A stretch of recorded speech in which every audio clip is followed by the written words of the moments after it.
Kumusta? Ngayon ipapakita ko sa iyo ang tool kung paano sumali sa mga komunidad sa Twitter. Una, kailangan mong kopyahin ang isang link ng mga komunidad. Pipili ako ng random na link. Halimbawa, pipili ako marahil ilang random na komunidad.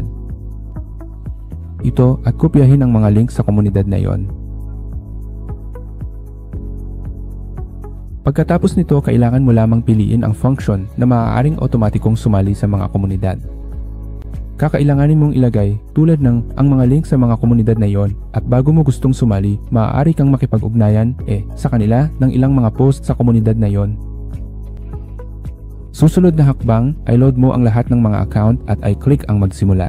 Kaya bubuksan ng programa ang lahat ng mga account sa Twitter at magsisimulang tumakbo.